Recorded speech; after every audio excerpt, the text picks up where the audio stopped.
enter the Computerverse. Hello, computer heads, and welcome back to the Computerverse. This is our 6th episode. We are back once again. I hope that you're ready, because I am not. I just want to say that I'm very glad that you're joining us, if you are joining us, whether you're here on Spotify or the RSS feed or through YouTube. I just want to remind anyone that's listening or viewing, if you enjoy what we're doing here, please hit that subscribe button and ring the bell if you're joining us on YouTube so you can enjoy all of our further adventures. And once again, I guess for the first time, we have a returning guest. If you joined us for our first season, we had this man, on the audio version, and now we're here with video, so you can actually see the glory of his presence. This is his studio in the Arts District of Los Angeles. Or like the mess that it is right now, because I'm switching. This is Airglow. Welcome back to the Computerverse, Airglow. So I'm going to be real with you guys. I normally have this entire layout of questions and things to ask. And, we already got to know Airglow in the last episode. So at this point in time, we're just going to have some fucking conversation and, and enjoy ourselves. I know that you've had a lot of stuff going on. What's been keeping you occupied over the course of the disaster of 2020? Do I speak in the computer or I speak in the camera? What do I speak to? You got to speak in the camera. In the camera? Yeah, because that's where we can see. There you go. You just had a release on Play Me. That's some big news, right? Yes. Super happy about it. Play Me, really, really treating me nice. Love him to death. Love Aaron, love Reed, love Alex. Perfect people, amazing to work with. Have nothing to complain about. Imagine if you did. If you were just I've got so many complaints. Definitely super happy to have a platform I can blast and do my live streams. Like before, I would get maybe 20, maybe 25, people watching me at the same time. Now sometimes it gets to 140, 150. That's amazing. Great, yeah, it's fucking awesome. Which makes me want to produce more and push it more and just push it and push it and push it and push it, but just get to a point when I'm kind of exhausted. Where we're at right now. Little wins got to keep you going, right? Yeah, dude. I mean, it's been it's been every week, just a stream every week, and then a release, and then I finished 2-3 tunes a week. That's great. At least, and just pop them, just out. Does that keep the depression away, right? Keep you just producing honestly, and shit. I never was depressed. This whole Corona thing happened.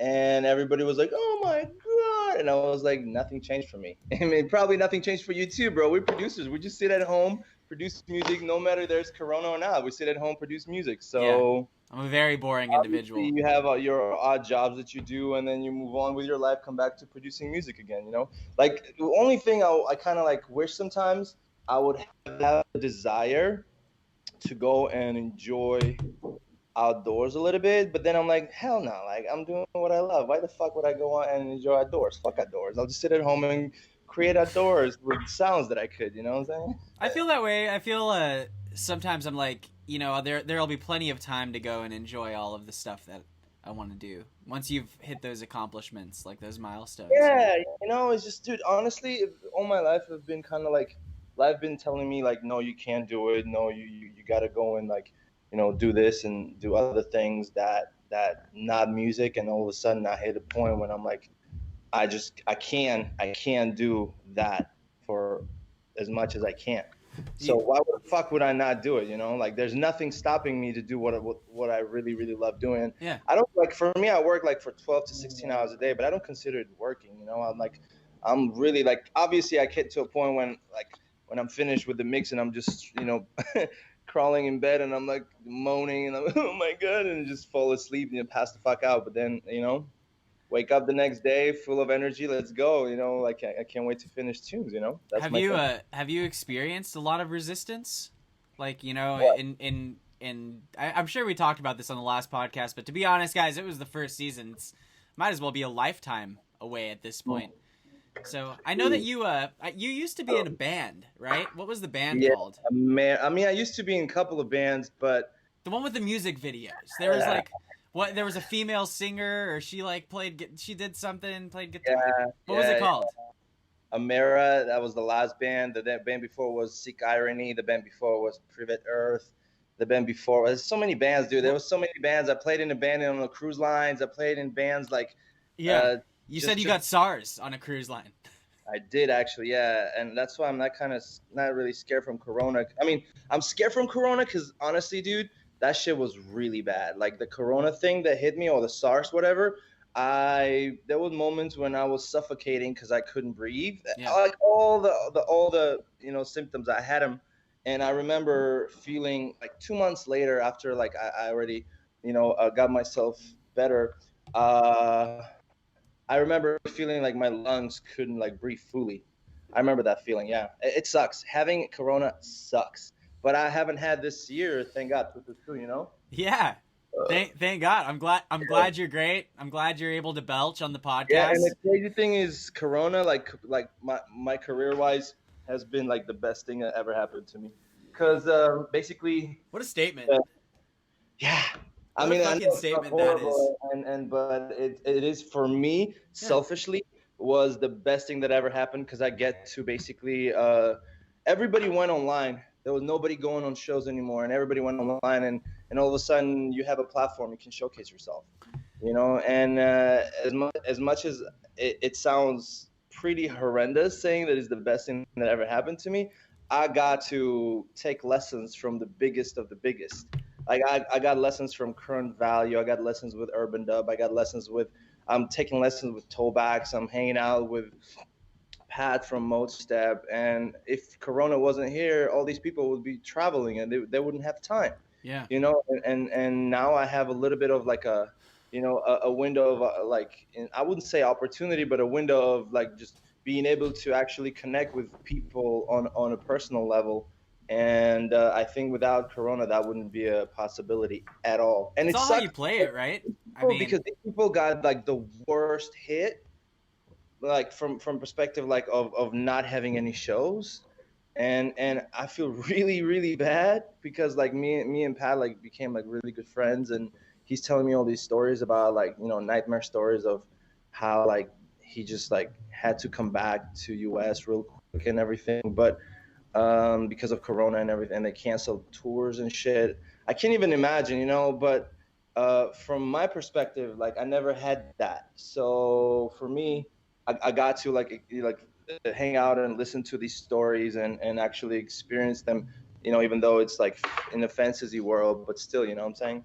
And overall, like just keep on pushing and keep on doing it. And because everybody's attention shifted to online, these streams kind of like got me to a better place, kind of. I think it's all a matter of where you're coming from, right? For some people, it could be, and fuck coronavirus. Like even talking about it at this point in time feels so exhausting. Time, bro. Yeah, absolutely. But if you've like made it, if you're a huge artist, I'm sure it's like debilitating because you're stuck at home and you want to be playing these shows. But if you're not playing the shows and you're still working towards it, then you're still working anyway. What I said to someone today, and god damn it, I say this, I'm pretty sure I'm like talking about this on every fucking podcast, but like right now is definitely the time to be building equity in your brand. So like if you're not doing that and you're sitting around and you're someone who's saying, I'll just wait until shows come back, then you're doing it so wrong. Now because basically all the gatekeepers, there's no more gates anymore. Shit just dissipate straight up. Like just went into like just disappear. We evicted the gatekeepers. It just became a fucking smoke, and now you basically are your own brand online. There's not really much money coming in though. That's the problem. So you have to constantly like figure out a way to. And that's my point. Look, like it sucks if you had a lot of money coming in previously, but if you didn't have money coming in, what the fuck changed? Nothing changed. This is the time to build equity because you can come back and hit that shit just as hard. Like you can come out of coronavirus better than you came into it. Yeah. This is almost God, it's so shitty to say it. It's a once in a lifetime opportunity. Yeah. It's pretty horrible, and you know what? I really I feel bad for every single person who lost someone. Yeah. I would never ever wish it upon my worst enemy.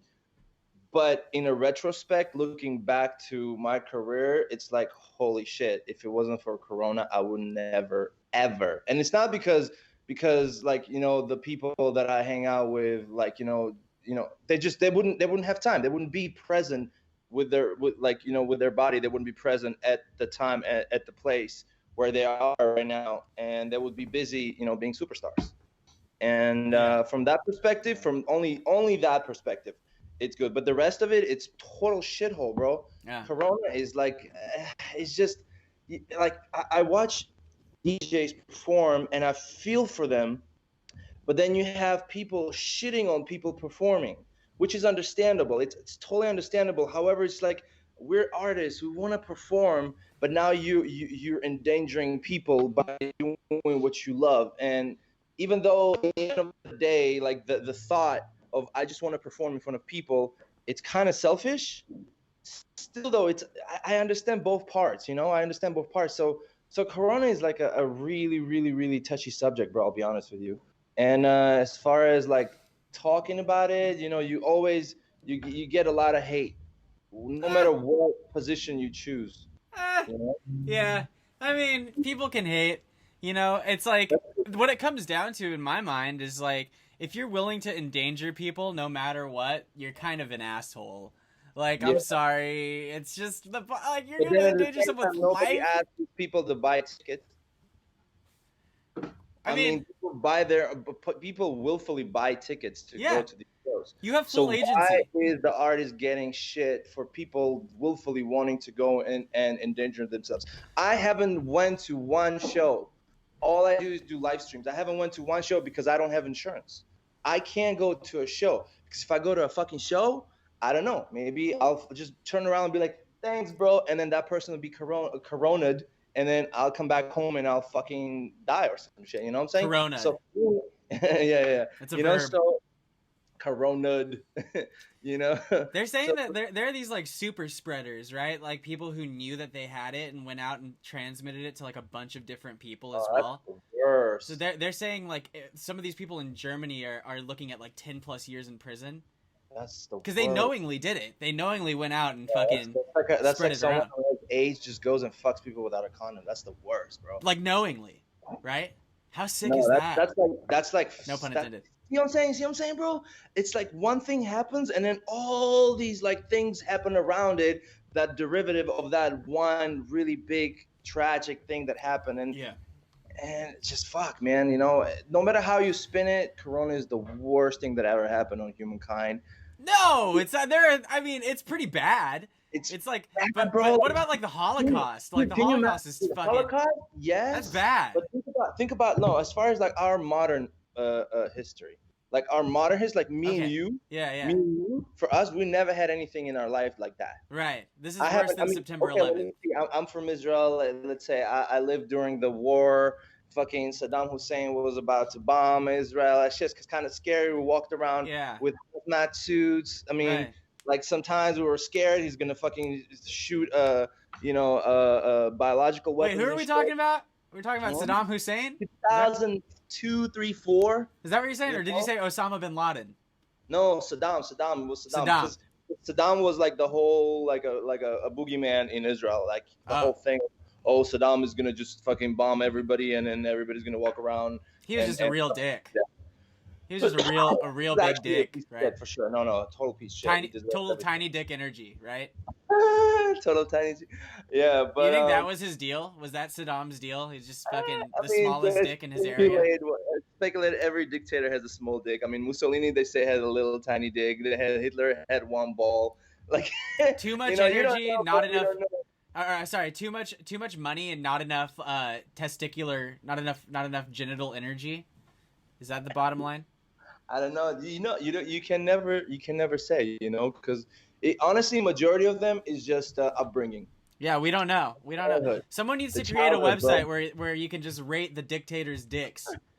Actually, there's a website where groupies rate. I've seen it.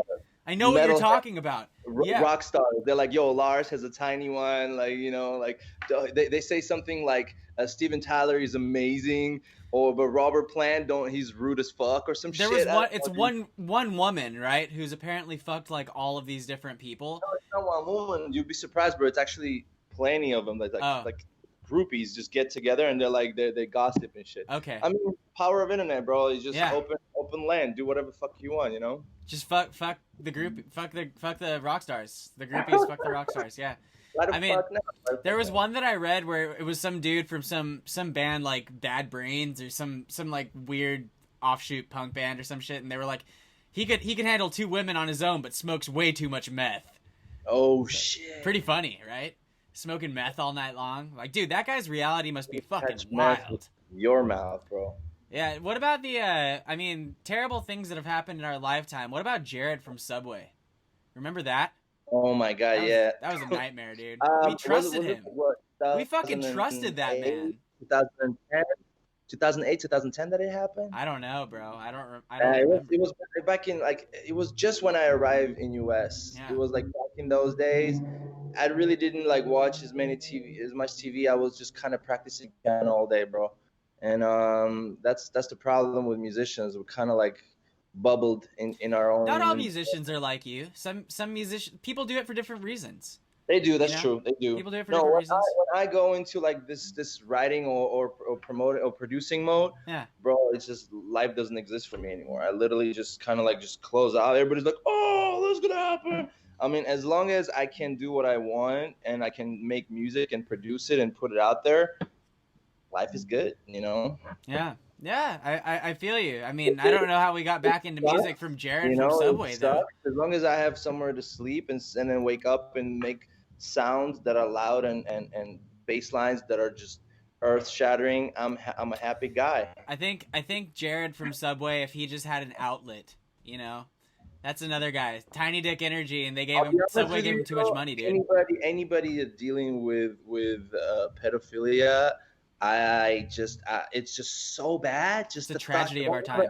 I have a 8-year-old dude, and for me, just one little thought of somebody doing anything to him, I don't know how, I would find that person and I would mutilate his internal organs. I would literally just destroy his complexion as much as possible. Like, I know for myself. So for me, that whole subject, every time when it comes in, I like, it's like somebody screeching with their nails on a chalkboard. For It's me, rough. just like, Yeah. you know, because like my brain starts like, you know, obviously your brain is like, hey, how about this scenario? How about this scenario?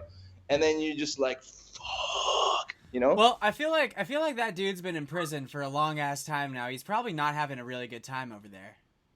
I mean, surprisingly, he's still alive because as far as I know, pedophiles or rapists, they get killed in prison or some shit. Yeah. So I know, bro. All I know is Does he get preferential treatment? Dude, kids, they're just so innocent. How could you fucking even consider it, bro? It's ridiculous to me. But hey, I think it's a mental illness issue, you know. Well, what about like R. Kelly, dude? I think about have you watched that video or the? I think he's going to jail for like a long time. I think he's in prison. He was like in a situation where he tried to get out of prison because of COVID, like extenuating circumstances, right? Where he was like, it's like I could get infected, and basically people were like, nah, he's too much of a flight risk. He's got to stay in jail. No, he. I remember watching the Netflix documentary how he literally just like he evaded like any consequences because he's famous. He was just like, okay, you know, I'll pay this guy, I'll pay that guy, but still though, like it's some sort. I mean, you know, like the whole concept of a victim becomes the aggressor, The perpetrator. Yeah. the perpetrator. So it's a complex issue. It's a vicious cycle, is what they It's say. a fucked up shit, bro. It's really fucked up. And I wish I could say I feel for these people. I don't. Like, you know, between me and you, bro, I had situations in my life when I was bullied in school. When I had a guy, like, literally bigger than me say, hey, I'll put you on your knees, open this, and you're going to suck it. Whoa. Yeah, bro, crazy shit like that in school, dude. That's it's like intense. Israeli schools are rough as fuck, bro. Have And you- for me, what am I not gonna walk around with this and be like, oh, you know, I'm fucked in the head? No, you know, it's just like you move on with your life. Obviously, shit's fucked up. Yeah. Everybody went through that shit. Some girls, like girls especially, bro, in our society, especially in the United States, there's so many fucking creeps.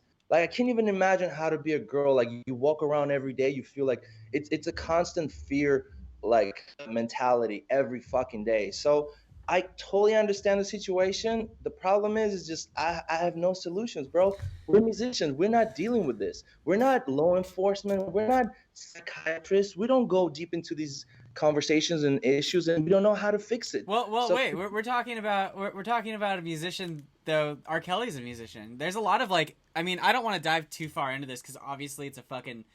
It's. I mean, you know, we can talk about it. It's whatever. I've talked about it before, but like, you know, there are serious issues in dance music. There are serious issues in music in general where you know there have definitely been predators that have like. You know, they've been, who knows if they were a predator beforehand or they were an artist beforehand or how it happened, but like definitely artists who have abused their platform to be able to take advantage of fans, which I think is like despicable, you know, because it gives a bad name to everyone. Like, absolutely. So really, what it comes down to is just being a good fucking person, and you know, I think that nipping those people out of the industry as quickly as possible is definitely like of paramount importance.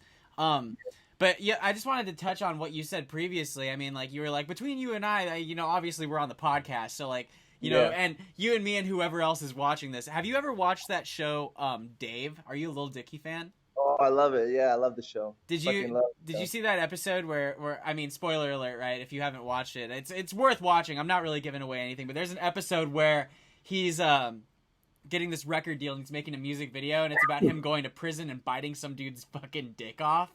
Oh yeah, don't remember that, bro. I was so high watching that shit. I was just giggling. I remember. It is such a good show, and like it is a really nice show. I love Lil Dicky because I love how he just kind of like parodies himself and kind of made a career out of that, which is like fuck yeah, bro. Like, you know, well, it's like a parody of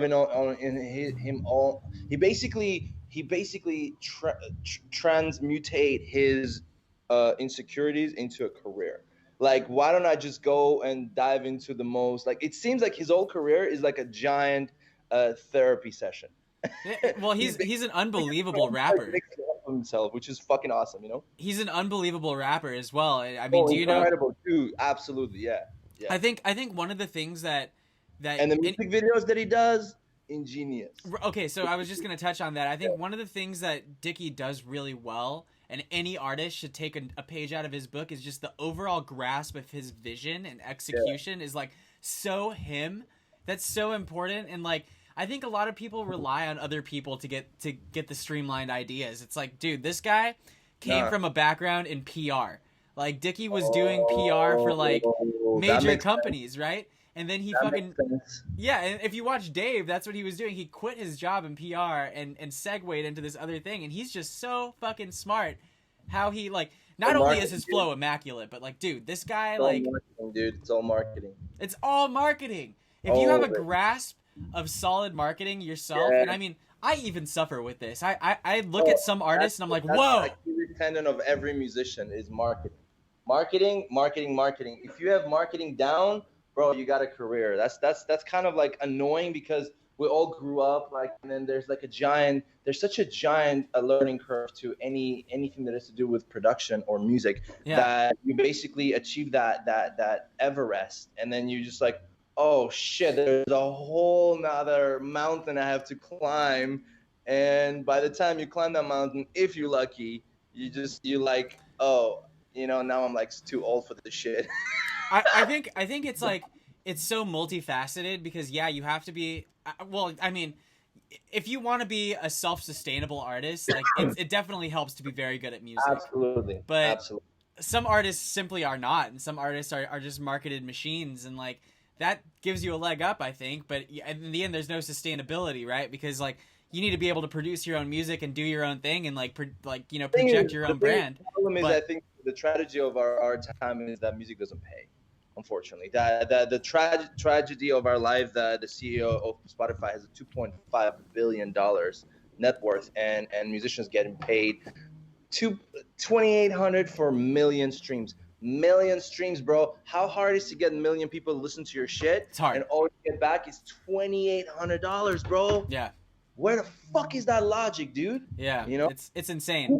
I was actually driving today. I was thinking, who came out with that? Who came out with that number? Who came out with a number that will eventually fuck every single musician, you know, out of like, so now like basically you're using your music as a business card. It's like, oh, it's my business card. Now let's see if I can get brand deals, if I can get endorsements, if I can get tour merch sales, which now Corona fucking killed it. So, so from perspective of like, for musician, like right now, it's basically the best time as far as showcasing your shit to more people. But the worst time is to actually turning that to profit because everybody expects free fucking music because they get bombarded with free fucking music. Yeah, music isn't a product. Yeah. Music is an ancillary thing. It's something that you listen to while you work out or fucking fold clothes or take a shit. It's like, you know, music is everywhere. There's more music everywhere than ever was, but that basically decreased the actual value of one song. You know what I'm saying? Like, there's no ROI. What you're saying is like, At all. in terms of just making music, there's no ROI, but it's not the way that you make money in music. It's like you either make money or you don't, and most of it does come from the marketing aspect. Like, ask yourself this as an artist, and I hate it's like I think back on the podcast and I'm like, man, I spend so much time talking about fucking music. Like, I wish that the podcast was more like talking about other bullshit, but this is a great conversation, right? So like, you and I can bullshit back and forth on this for days. But like, think about, are you able as an artist to sell your merchandise to 100 people, right? To sell it. You, it depends on Not just how you, big but you are. And I know myself, I got merch last year, cost me somewhere around like 200 shirts. It was or some shit. It was 200 shirts, 120, something about like 500 shirts. I don't remember exactly, but it was like a lot of shirts, and it cost me like $2,000, and I haven't sold one. All I did is I used it as a means for me to promote myself. And when I would perform, I would throw the shirts, and everybody walk around, and all of a sudden, like the whole club is in my shirt, which is great because everybody's wearing my shirt and representing my brand. But as far as me returning my profit, hell no. Yeah. Zero, bro. Right now, like these homies from Czech Republic asking me to send them shirts, and it's just like 40 fucking shirts, which obviously I'm gonna do. But it's like 40 shirts. If you compare it, it's like somewhere around like what, like 200, $300, you know, more maybe. Yeah. I mean, well, at this point in time, it's like you can expect to lose money in terms of like building your equity for your brand because more people see the brand, you know, see you walking around with that shirt on, some shit like that, and like, yeah, I know who Airglow is. Like, I saw my homie was rocking his shirt, dude, you know. So all I want right now is the Corona to end, us to go back to, you know, life and be able to throw shows and just start booking shows because that's what I live for, bro. I live for live performance. I don't give a fuck. I mean, I should give a fuck, and I know I should give a fuck, but honestly, dude, it's all about, and that's what, you know, Pat says too. We hang out and we talk a lot, and he was like, bro, all you need is one banger, one something that is out there in the charts or anywhere that makes moves, that makes waves, and then everybody, all these brands, all these fucking the you know, oh, you used Moog in your live stream.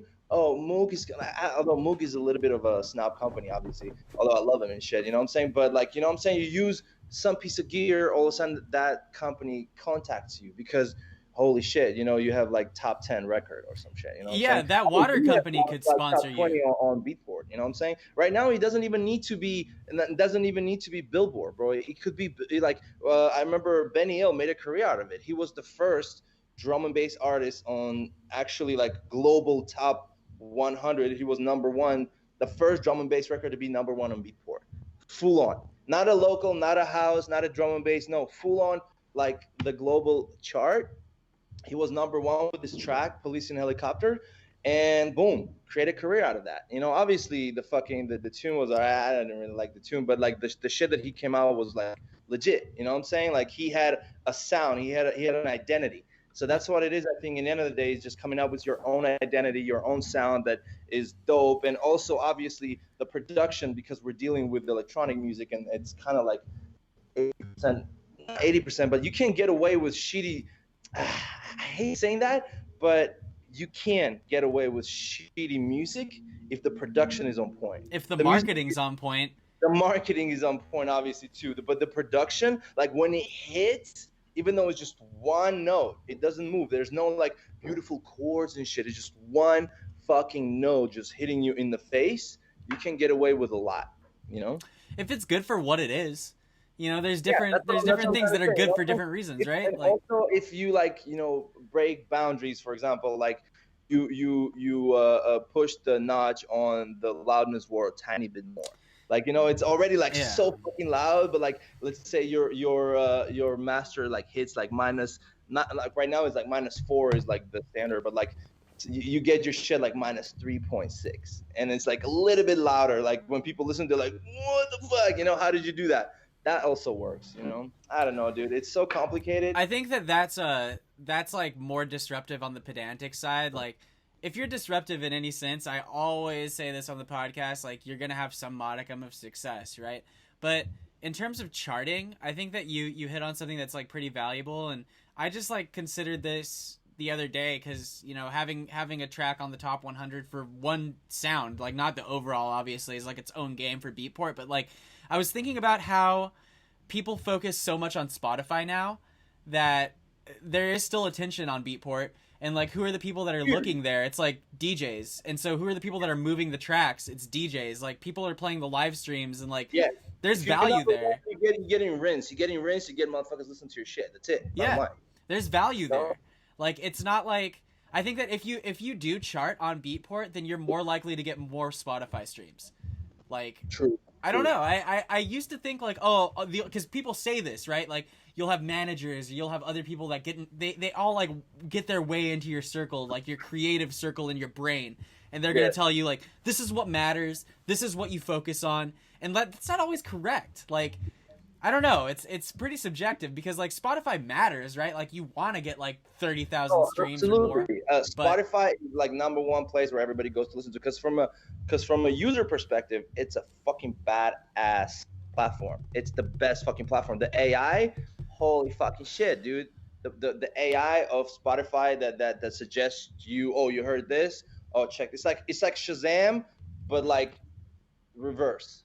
Yeah. Instead of like looking for a thing, he listens to it, and, oh, you like this? Here's 20 more, and you're like, holy shit, you know what I'm saying? Well, my point is, about Splice. Splice is like, you go to a thing, you listen to it, and then you like similar sounds, and then boom, all of a sudden you have like 20 more sounds that sound just like that.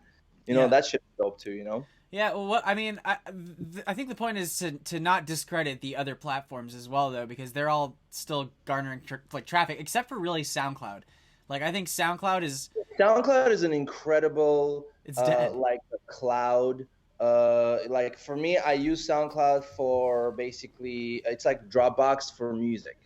I totally use it for Dropbox for music. I put all my new shit out there. It's the easiest thing. You put it out there, you drive, you listen to your shit, like, okay, cool. And but you keep it private, right? Obviously, bro. I have like 250 fucking private songs, dude. You know what I'm saying? Like, but you have more than that. I bet you have more than that. I have 250, but like as far as like on Airglow side, you know what I'm saying? I don't talk about Ameri shit.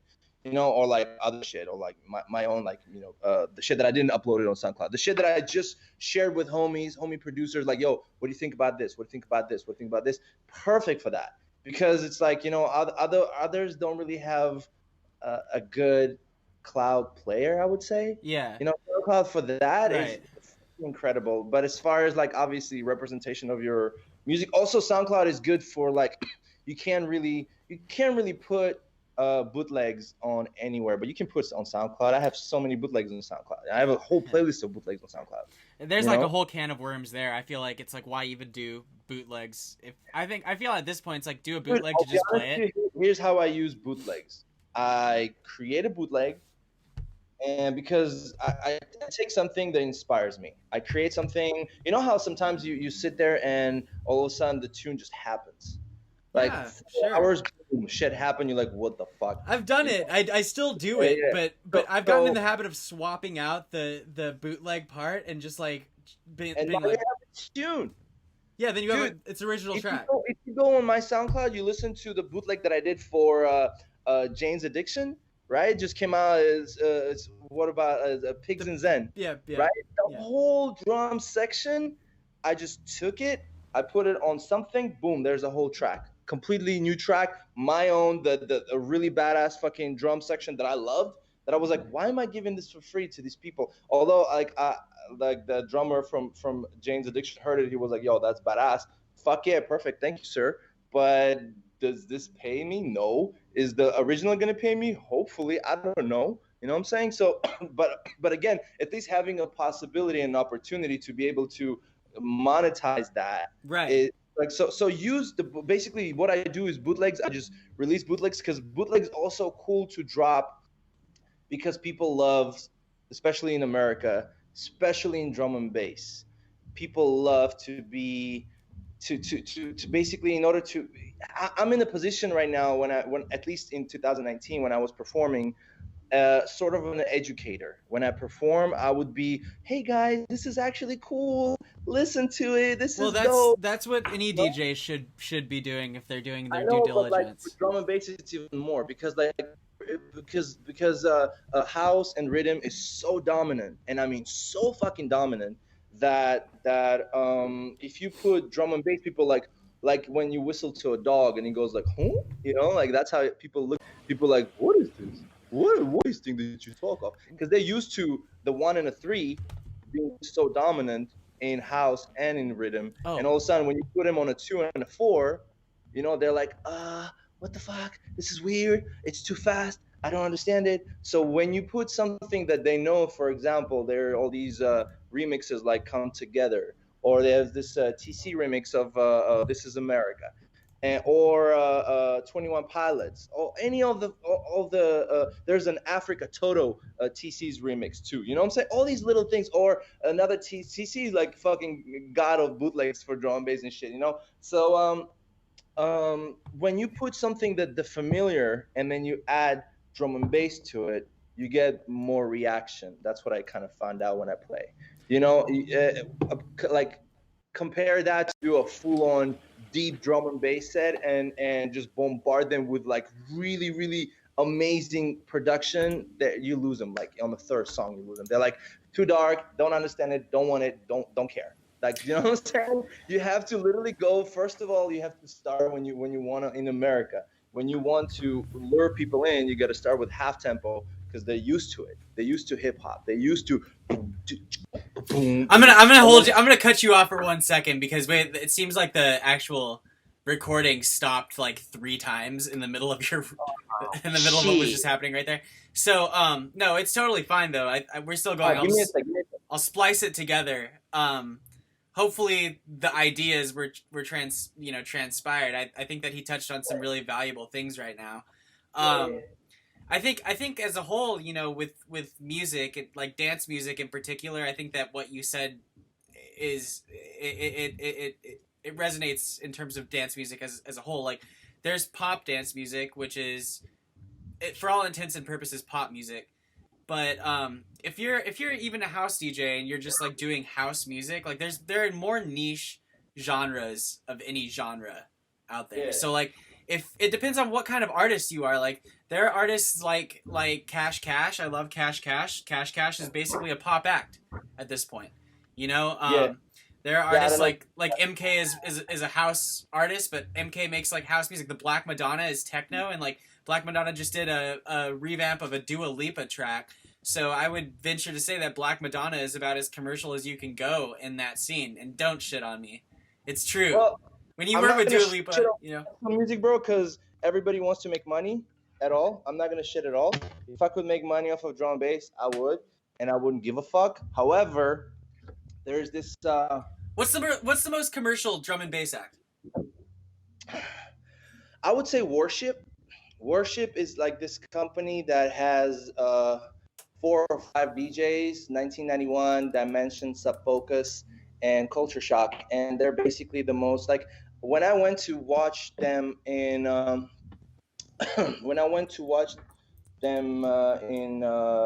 was it? Exchange. Bro, I haven't seen a line so long. The line went all around the block, all the way till the end of the street. Like, seriously, like, haven't ever watched a drum and bass act being so packed. Okay, but what about like Noisia? No, Noisia are basically gods of production because their production is insane. But like Noisia, yeah. Okay, but Noisy. what defines a pop artist though, man? Like someone who works with. Here's what I'm trying to say. I have no issue with pop. I have no issues with selling out or doing something that is more on a pop side or more melodic side. Or the only thing that I have an issue with is a cookie cutter approach. That's the only problem. As soon as an artist gets lazy production wise, that's where I'm like, yo, you're cheating. Fuck you. You just want to make money and make bitches. Who is a let's call someone out. Who is an artist that you think is on that tip? Like, what does that even mean? Does that mean like does that no I mean like, you know, does that mean like are you getting produced by other people at that rate? Is it like just a laziness in terms of production? Other people, I would say just it comes to a point, and it's understandable, bro. Like when you tour 260 days out of a year, Yes. like it's hard to produce, bro. So obviously it's understandable from the perspective of a performer. You're exhausted. You don't do shit. You literally are okay. Played a show, got drunk, hung out with everybody, boom, back into the thing, driving, half dead, wake up, pop a pill, boom, flight another 3 fucking hours, come to a point, come out of it. Okay, where we at? Hotel, boom, hotel, snooze, wake up, take a shower, go, oh shit, crazy, and round and round we go. Obviously there's not even a second for you to go home. What do I want to write? So obviously your management will be like, okay, dude, we need to come out with new tunes for you to stay relative. Let me have this guy produce for you, and then you approve it. So that part is understandable too. However, it's like, hey man, like don't get booked as much. You know, it comes to a point with how much money do you need? It's the greed thing. Like if you really like if you're throwing parties and you're throwing shows, why don't you just be like, okay, from this this day until this day, all I do is I go into the studio and I produce. I don't give a fuck. I don't know what the fuck happens. I don't care. I think I can answer that for you. I think the answer to that is it's like you said, it's money, right? But the bigger you are, the bigger your team is, and I'm not against it. You know, I'm not against co-production either. I think that there's an issue when it comes down to ghost production. You know, and I've literally, if you're a fan of the podcast, if you tune into this, I've talked about this and like beaten this horse into the ground. I've talked about it on this season. Like, you know, I've talked about it with so many different artists. I feel like a lot of us share the same sentiment. You know, it's like basically, yeah, if you're touring a lot, you know, it just is what it is. It's a thing that happens, you know, but like, you know, you get into the studio and work with other people. I think that some people don't have that extra oomph to their sound, so they have to jump in with a really talented engineer. And I think a lot of major labels will make you do this too. Like if you're like, you sign with like Interscope or you sign with like Atlantic or something like that, they're going to say, hey, you know, we've got these great engineers that did all this work for these people. And like, it's kind of a brain trust. Like, I know, you know, who are the biggest artists out there in dance music? Not drum and bass, but like, because drum and bass, objectively speaking, is pretty niche.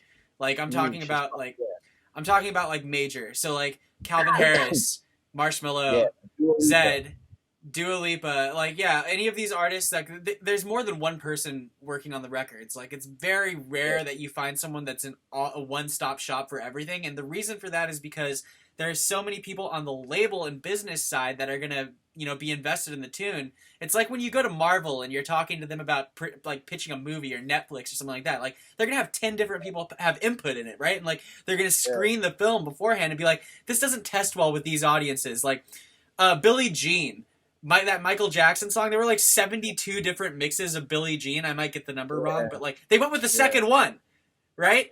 And like that's like a weird thing about like being a musician is you're gonna sit back, even yourself. I think it's important to be hypercritical. Pop music is a completely different beast, though. Pop music is like motherfuckers coming into a room, sit down. Every single person showcases its tune. They choose the one that they want to. Pay him $25,000. Thank you. Bye. Here's sign your rights away. Thank you so much. Come on, you record your vocals. Boom, let's go. It's a different approach. I'm talking about literally like producers like me and you who were in the studio, started in the studio, and now they basically in a position of just can't handle everything together, and they have to. And between me and you, bro, like hypothetically, right? And everyone I'm right else. now, let's say the COVID finishes, and I'm just poof, I'm gone, and I'm like 365 days on tour, right? I'm still, let's say hypothetically, I'm gonna have somebody like help me to produce. I'm still gonna be involved. I'm gonna be like, if somebody, let's say I can't fucking do something, but somebody, and I'll send someone my tunes and be like, yo, do something like this, and then he sends me back. It's sort of gonna be a collab, sort of. I'm still It's gonna a be. it would be a co-production. I'm just not gonna do the majority of the work because I'm fucking busy. Well, You know, you'd probably like cement the idea.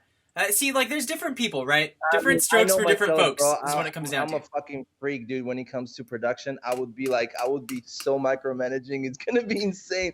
I would be like, no, this is not good. This is not good. This got to be here. This got to be here. I don't like that one. This got to be here. And then for me, like, all I need to is listen to it one time, and I already have ideas just flying. So I'll be like on my email. And between me and you, honestly, sometimes it takes the writing as fast as writing a fucking email, because it's electronic music, and it's repetitive. So create a really nice a loop, and then obviously you have to come out with the melody and a harmony and everything. But again, it depends. In the end of the day, bro, it's all a matter of integrity, musical integrity. Do you have your, like, do you want to represent your shit, or you kind of like don't give a fuck? A lot of people, honestly, dude, I mean, with me and you, we never experienced that, but I can't even imagine how it is to be boom, boom, boom, boom, boom, boom, boom, boom, boom. It exhausts you, like, physically and mentally. You're just exhausted. You come to a position, you just kind of like don't give a fuck.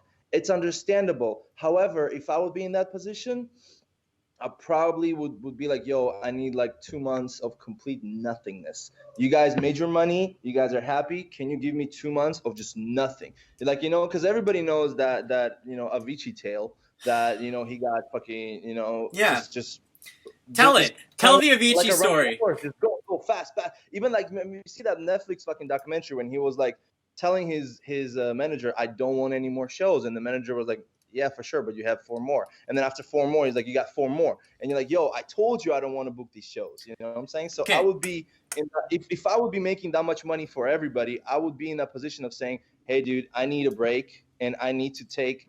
I would totally do what, like, for example, Avicii did. Just take my homies in a van, take my son, and just go across the country, just producing, and like putting my shit out there, like in Grand Canyon, and producing. That shit's dope. You know what I'm saying? It's a cool place to get vibes and get inspiration. Well, who says that you have the agency to do that though?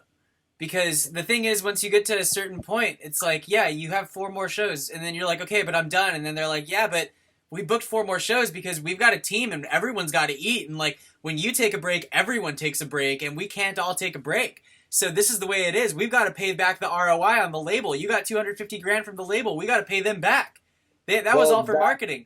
Okay, hypothetically, if that happens, right? That's the moment when I contact my management and I'm like, yo, let's find someone in the studio producing my music, doing all the hard work, doing all the shitty work that I would be doing in the studio by myself, but he'd be doing it. And then all I gotta do is, in the end of the day, bro, that's how biggest people do. Like, Hans Zimmer comes in the studio, goes, like this, I like this, I don't like this, I don't like this. Put this together with this, boom, that's my name, boom. Well, Junkie XL, Junkie XL co-produces for Hans Zimmer. He engineers all the stuff. Yeah, so, what I'm saying? Him and tons he's of people prolific. That I know.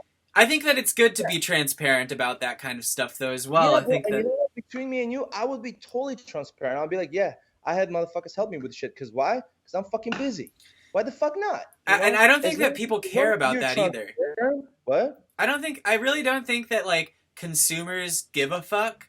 I think what matters to them is that you still have output, and that you're touring, and that you're there, because at some point it like grows beyond. This is such a musical philosophical conversation. This is great. Dude. I am enjoying this. This is good.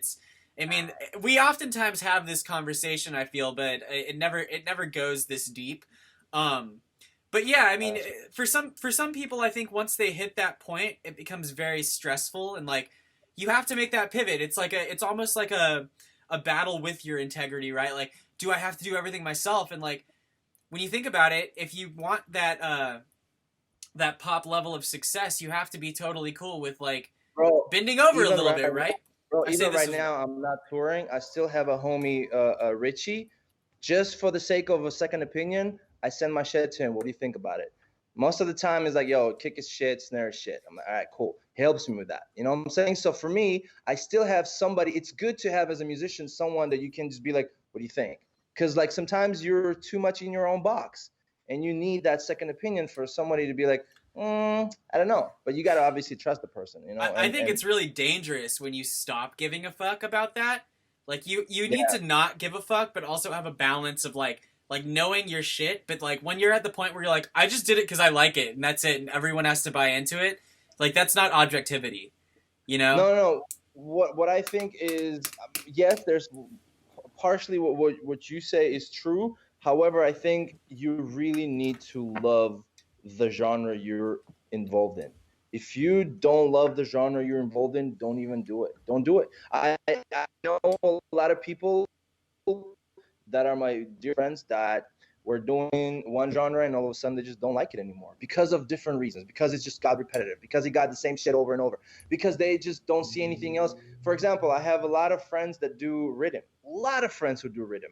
I can't do rhythm because I don't see myself. I've heard all the rhythm. I heard every single artist.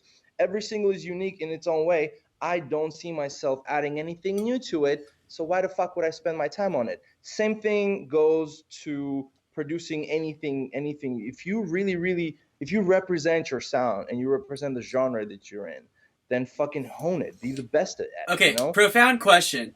Why do anything if you don't enjoy it? Like, why make a genre? I think that's what we're going back to what I was saying initially. Like, there's different reasons why people get into music, right? And it shows, bro. If you don't like what you do, it shows. If you really, most of the people, and honestly, between me and you, if you don't enjoy it, it shows, and then you lose. You lose people because people look. It's so weird, bro. When I play my shit, me playing my own shit, I get the best reaction compared to me playing other people's shit. I don't know why.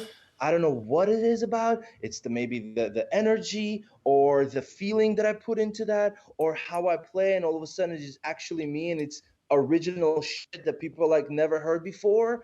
And like, you know, because right now everybody hears everything because everything is out there for everybody to hear. So when you play other people's shit, they're like, okay, he's rinsing on the people's shit. Good for you, bro. Like, you know what I'm saying? But if you're doing your own thing that you created, people are like, wow, this is unique, once in a lifetime thing that is unique. You know, so I think what I notice is that if you do something you don't love, why are you wasting your time? well, I think people do that. I think that artists do that to try to achieve success. There's a big bandwagoning effect across the board, and that's not necessarily the right way to go about it. Some people do achieve success, though. But success comes when you do what you love, and then you know, like profound words, man. Bubble, bro. But for me, what I noticed when I come up with streams that are mostly original, they get way more views than when I do a 2-hour fully underground, not heard ever baseline fucking drum and bass shit. You know what I'm saying? So for me, when I came out with like, even though, dude, my career is, it's nothing compared to these behemoths out there just performing for like thousands of people. But I already like noticed little tiny things. For example, fucking when you play your own shit, you get people react more. I played in 2020, the New Year's Eve, I played in Belasco. I dropped my remix of, what's her name? Alicia Keys. I had like 5 girls. Oh my God, I love this shit. Yeah, I love drum and bass. And you're like, what the fuck?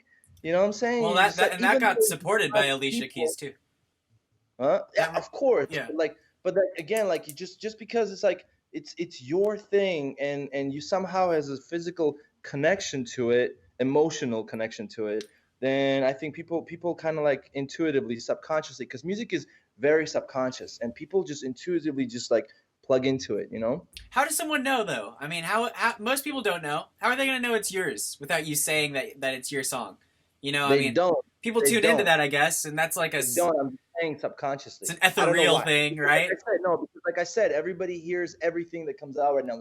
Everybody is a fucking music critic right now. Everybody's this fucking tune it came out on this label, blah blah blah blah blah. Especially in drum and bass, Yeah, bro. it's very anal. Everybody's so meticulous when it comes to releases and everything. You can very easily that's why it's funny for me to watch big artists start playing drum and bass, and for me it seems like they just went online and typed in like what's big in drum and bass, downloaded a playlist and start playing, if that's what I like about drum and bass specifically. It's a genre that doesn't get much love, so if you're in it you gotta love it, because I can't, for me, I don't know why I got the drum and bass bug.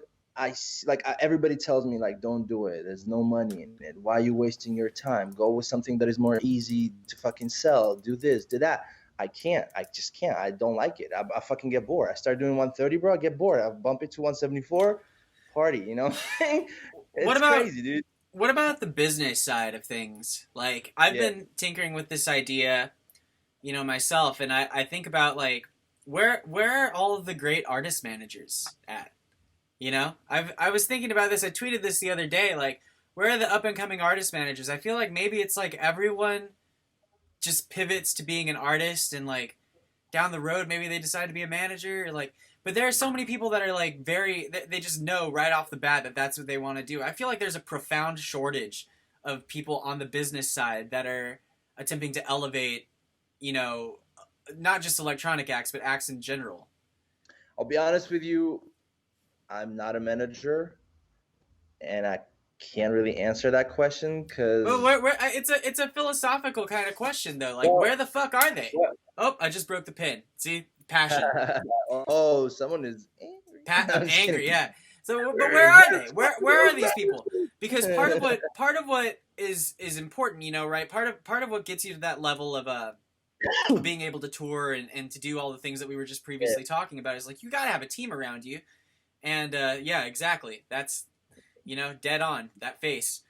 But how do you you're relying on someone like most managers are so spread thin between the artists that are successful that are on their roster that it's like if you join up with some manager, sign with some manager that already has like 10 prolific acts, like what's going to make you different unless you have so much momentum that it's just undeniable, like I'll be honest with you, I haven't dealt with managers for a very long time. well, but it's Shit's important, changed right? all the time. It's important, and I'm in the position right now when I kind of can't handle it all on my own, and would be great to have somebody helping me with promotion and everything.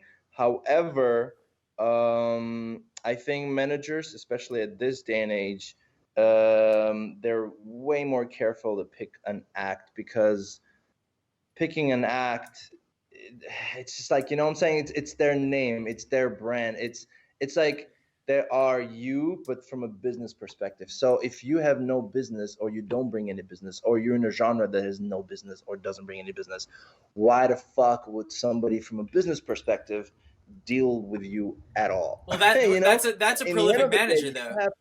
you have to come to a position as an artist yourself where you are, like you said, you have a momentum, you're going up, and people see it and they want to help you to go up, because they see how close is that goal of the cash flow, cash flowing in.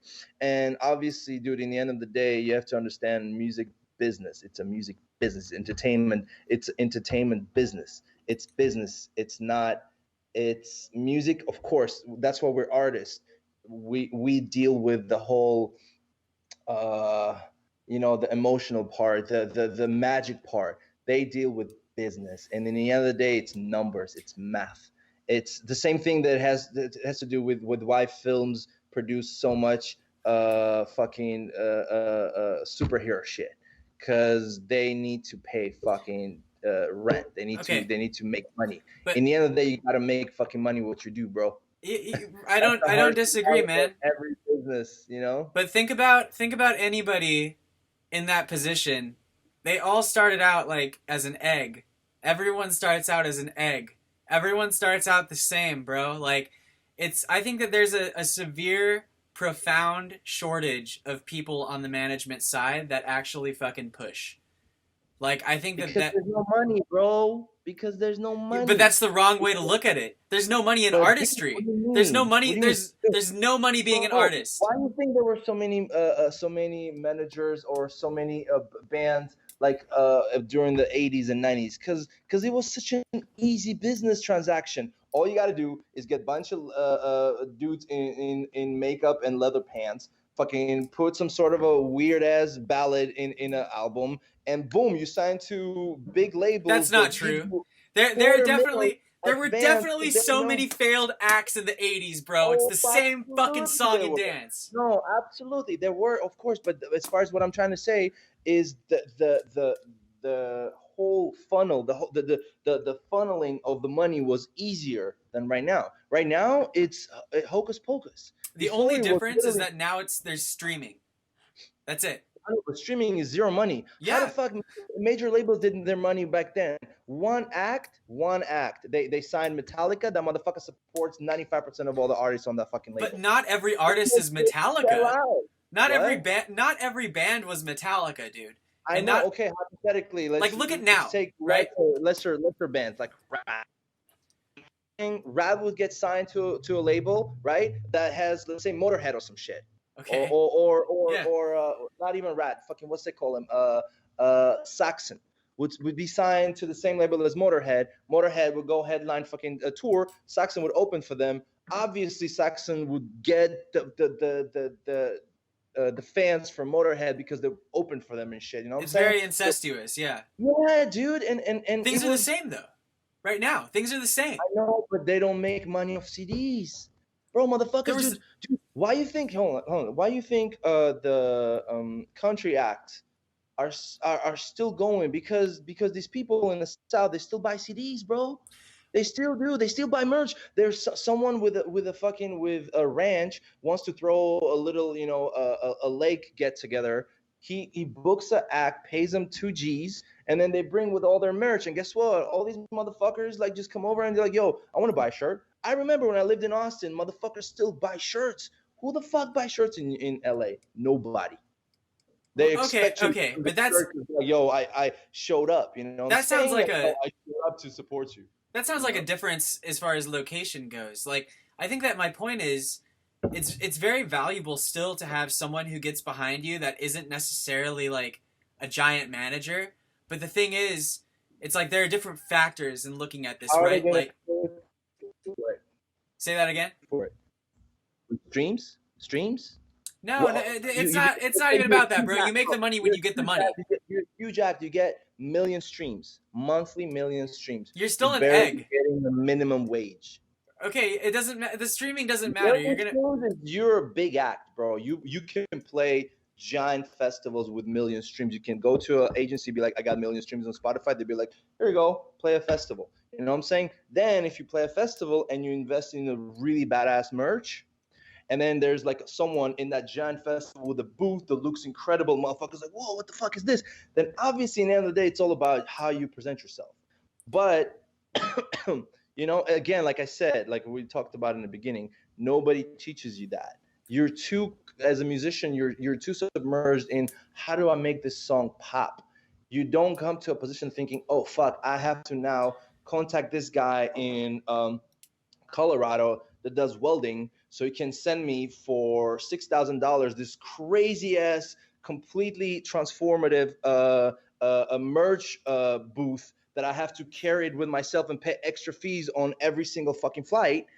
You know what I'm saying? There's all these fucking the costs that you got to do before, and not a lot of people have that money. So in the end of the day, is if you're a manager and you want to take a band with you, or you want to do anything with the emerging artist, you're looking at the artist. You're like, does he has his shit together? Does he has the thing going on already? For me, just coming in and actually just providing him more opportunities. If yes, hell yeah, bro. For example, me with my Seek Irony.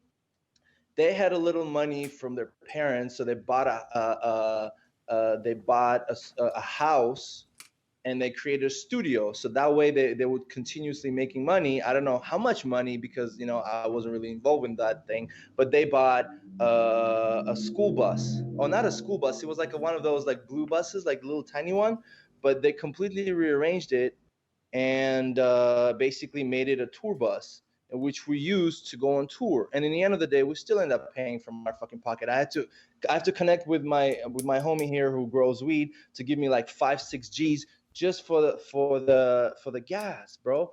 Although they when they were building the bus, they transformed it into being a grease bus, like a grease oil bus shit. You know what I'm saying? So in the end of the day, bro, it's just so much money to promote yourself and be out there is just not feasible. And now there's That no doesn't. show. You're totally ranting on something that I wasn't even touching on, though. But I'm Like, trying to say, from a perspective of a manager, it's not feasible. That's all why it is it not feasible? There's fucking But kids because that who manage. the fuck is Wait, gonna pay for this, bro? who needs to pay for anything? There's fucking people who have day jobs. There's like managers that are fucking like that. I'm talking small fries, dude. Like a lot of managers have their first act that breaks them into something. You know what I mean? Like, Yeah. do you think that those people don't exist? I'm asking where the fuck those people are. Like, I'm where's the saying drive? nobody wants to get into it because there's no money in it. 'Cause- I okay, remember well then- myself well, don't putting you the think that money that's in it, losing money, losing like 9 G's on that fucking tour that got attention of this guy called Todd Singerman, who was UDR label. Basically, he was a manager for Motorhead, and he met with us in Roxy after our show, and he was like, "Okay, you guys are cool, blah blah blah," and we had a conversation, whatever. But we only got his attention because we drove all the way across the fucking country in a bus playing little tiny fucking shows. Were you know guys what I'm like a metal band? saying? Yeah, metal, like electronic metal band. You know what I'm saying? Yeah. I mean, Which, at the end of the day, they still fuck me because they were like, "Yo, we're gonna sign a record deal," and they didn't sign my name in it. You know what I'm saying? So in the end of the day, bro, bands this are is tough, man. shitty fucking business, dude. Yeah, it's a shitty business, but there's no reason why like I think there's no reason why there might be someone listening out there, like people that are out there that are like thinking about it. It's like, dude, if you're thinking about pursuing it, then like dive yourself in and try to make those connections from a management perspective and understand the business. It's difficult to find someone who's reasonably connected, smart, and believes in your project. Yeah. And if you have, I think it's valuable if you find someone that has all three of those things, That'd be but doesn't incredible, manage like a billion artists themselves. Like that's exponentially more valuable to work with them because they're going to be dedicated to you rather than like chasing after someone who will never give a fuck because there's no money there. You're right. No, Money is a big for deal. Me, bro, but honestly, for me right now, as far as dude, and you as a producer, you should know, not being in the band and being as just a sole producer, you have more advantage. it's much easier. You can collab with people. B, you can sync your shit. C, if you're consistent and you're actually good and your shit is actually good and your production is getting on point, you're going to have eventually people come to you and offering you shit.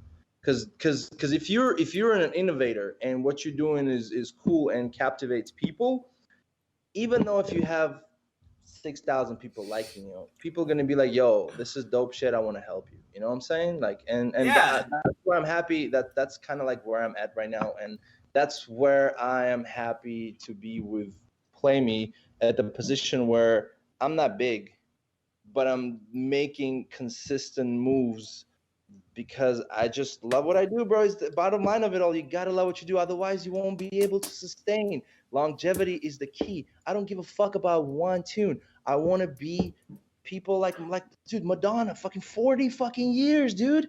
40 years in the business, you know what I'm Talk saying? about someone who has a team though. I Like, know, but you like know? she had to start somewhere. well, that's what I was literally just fucking saying. We're all eggs, right? Everyone starts from some I know, small but point. then she got herself somewhere where it just kind of blew up. You know what I'm saying? So obviously you gotta, you just again, in the end of the day, I bet if she didn't like what she did, she wouldn't be successful. I bet if she didn't like what she did, she wouldn't be as big, bro. Because she wouldn't be able to sustain, bro. Madonna has the dude. I remember. Like back in like 2012 or some shit, she had a fragrance coming out, and my friend, he was into the event DJ business, and I was trying to like make an extra buck, so he put me to one of the event, like the openings in TJ Maxx or whatever. And I remember coming in and playing, and he was like, TJ Maxx or some shit, I don't know. And I remember he was Target. like, he goes, play only Madonna. Oh, Bro, and I remember what a playing nightmare. for an hour and a half. Dude, no. Hour and a half, I was playing back to back. You loved it. You were about that. No. The crazy thing is, back to back, hour and a half, #1 hits. Okay. Bro, who the fuck can do that? Can you do not just original? Oh, I'm gonna do our original set. No. Originals #1 hits. You know what I'm saying? Okay, yeah. I mean, there are very few artists that are that are 1%ers. You know, I mean, Madonna's definitely a 1%er. Bro, that's Elton John has like 2 albums full of hits. Yeah. Like, no, you know, sure, no. Elton John is another one. The fucking Beatles. But that's where you gotta strive for that. You know, it's like you gotta strive as an artist. Times I think have changed too. You have to, because in the end of the day, unfortunately, especially in EDM, it's kind of a 2 months out kind of a game. You know, like, oh, these guys are big, and then boom, they're kind of like nobody cares about them anymore. You know, dance although music is. and the sad reality of things is like, look, if you're listening, if you're a dance music producer, if you're in dance music is niche in and of itself. It's still niche. True, as far as it's come, like, as far as EDC is, as far as all these big festivals and shit go, dance music is not pop music. There is pop music that is inherently pop music, and then there's dance music, and there are very few crossovers. Like, Martin Garrix is an anomaly. That's where I'm heading. That's where I'm heading to, bro. I'm going to have underground tunes, but I'm going to have giant stadium tunes. I'm going to have tunes that are like, you know, going to be on the radio because they're just pop. And I'm going to have tunes that are like, what the fuck is this? Like experimental shit. You have to, as a producer. It makes you actually really like respected, and it makes you liked by multiple people. And I'm not afraid of that. I'm not afraid of that because I've watched so many times bands just do that. Like, for example, obviously it's an anomaly, but Radiohead. Every fucking album they're like different, and this one is different. Now all of a sudden he's just doing him playing on a piano, and it's incredible, bro. Because what he does with love. And in the end of the day, bro, literally put me in next to a piano, I'll entertain the motherfuckers for 2 hours. It was a different time though, man. Like, Radiohead got signed at a different time. I know. Tom York came out with like 2 years ago. He came out with his album. That shit was incredible. Was Tom York signed 2 years ago? I mean, Tom York is signed. Tom York has had a deal for fucking decades. No, I know what you mean. Who is the modern Tom York? Who is a modern Tom York? That's the issue between me and you. If we dive into the fucking internet, I bet we'll find thousands. There's a bunch of them, I'm sure. Because it's just an ocean of bro. Who said it? Like 40,000 fucking tunes come out every single day on Spotify. How the fuck do you stand out? Who is the modern Tom York? Is the question. Who is the modern Tom York? Who is you know, I mean, even Coldplay is like a product of their time. Like, they got signed and they were very lucky. And there's like, you know, look at Nickelback, bro. Like, Nickelback is like such a fucking product of its time, and they were like massively successful.